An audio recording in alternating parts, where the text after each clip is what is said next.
काल सोलापूरच्या सभेमध्ये किंवा रॅलीमध्ये मनोज जरांगेंनी सरकारवर आरोप केला की ओपनच्या जागेवर ओबीसीचा महापौर बनवला, परंतु ह्या 5वी नापास जरांगेला खरं तर पिंपरी चिंचवडमध्ये 26 ओबीसीच्या जागेवर मराठा समाजाचे नगरसेवक झाले आणि ओबीसींचं राजकीय हत्या केली।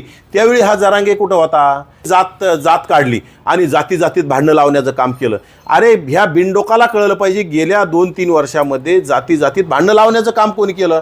गोरगरीब नाव्यांचे दुकानं जाळण्याचं काम केलं, हॉटेल जाळल्या, दुकानं जाळले, दुकानं फोडले, गाड्या फोडल्या ओबीसी नेत्यांच्या। आणि बोलतंय कोण?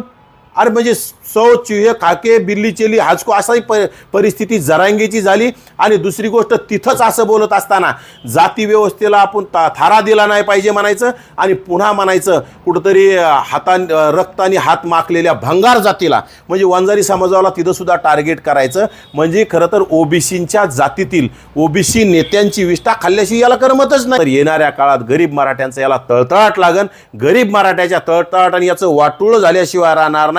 आणि एक दिवस हे स्वतःच्या प्रसिद्धीसाठी, एक दिवस हे स्वतःच्या कर्मानं आणि स्वतःच्या काहीतरी या चुकामुळं हे पागल होऊन आत्महत्या करील आणि पुन्हा त्यावेळी सुद्धा ओबीसी नेत्यांचं, ओबीसी समूहाचं आणि ओबीसी नेत्यांना टार्गेट करण्याचं काम करन, त्यांचं नाव घेऊन त्यांना बदनाम काम करण्याचं काम करन। काल सोलापूरच्या सभेमध्ये किंवा रॅलीमध्ये मनोज जरांगेंनी सरकारवर आरोप केला की ओपनच्या जागेवर ओबीसीचा महापौर बनवला, परंतु ह्या 5वी नापास जरांगेला खरं तर पिंपरी चिंचवडमध्ये 26 ओबीसीच्या जागेवर मराठा समाजाचे नगरसेवक झाले आणि ओबीसींचं राजकीय हत्या केली। त्यावेळी हा जरांगे कुठं होता?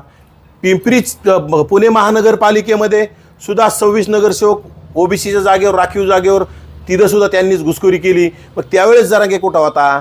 परंतु खुली जागा, आणि खरं तर जरांगेला हे कळालं पाहिजे की खुली जागा ही त्या जागेवर कोणीही निवडणूक लढू शकतं, त्या जागेवर कोणीही पद भूषवू शकतं आणि खुल्या जागा या सर्वांसाठी खुल्या असतात। परंतु कुठलाही अभ्यास नसताना फक्त जाती द्वेष आणि पुन्हा बोलताना काय बोला किंवा या सरकारने कुठतरी जात काढली आणि जातीत भांडणं लावण्याचं काम केलं। अरे ह्या बिनडोकाला कळलं पाहिजे, गेल्या 2-3 वर्षामध्ये जातीत भांडणं लावण्याचं काम कोणी केलं? गोरगरीब नाव्यांचे दुकानं जाळण्याचं काम केलं, हॉटेल जाळल्या, दुकानं जाळले, दुकानं फोडले, गाड्या फोडल्या ओबीसी नेत्यांच्या। आणि बोलतंय कोण? अरे म्हणजे सौ चुहे खाके बिल्ली चेली हाजको असाही परिस्थिती जरांगेची झाली।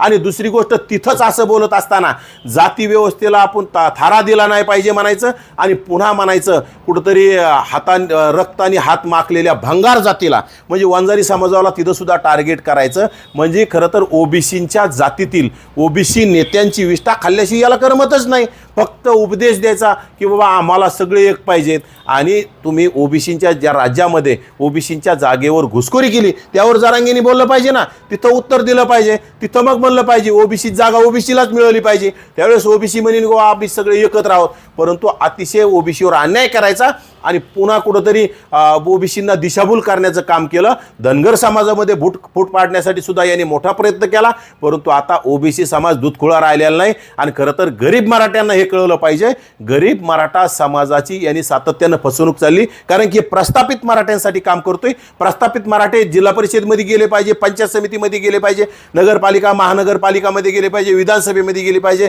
लोकसभेमध्ये गेले पाहिजे, त्यांच्या सुपाऱ्या घेऊन हे काम करतोय। आणि याला गरीब मराठ्यांशी काय घेणे देणे नाही। खरं तर याच्या आंदोलनामुळं कुणबी प्रमाणपत्र निघल्याने ओबीसींची राजकीय हत्या होती, परंतु शिक्षणामध्ये मराठ्यांचं सुद्धा नुकसान झालंय, ओबीसींचं सुद्धा नुकसान होतंय, म्हणजे त्यामध्ये कुणालाच काही मिळत नाही। त्यामुळं गरीब मराठ्यांनी खरं तर आपल्या चष्म्यातून बघावं, गरीब शिक्षण घेणाऱ्या गरीबाच्या मुलांनी आपल्याला काय मिळतंय शिक्षणात याचा अभ्यास करावा। कुठंतरी ओबीसींचं राजकीय हत्या होती, त्याचा आसुरी आनंद घेण्यात जरांगे मग्न असताना, जरांगे व्यस्त असताना आपण याचा विचार केला पाहिजे। आणि खरं तर येणाऱ्या काळात गरीब मराठ्यांचं याला तळतळाट लागन, गरीब मराठ्याच्या तळतळाट आणि याचं वाटोळं झाल्याशिवाय राहणार नाही।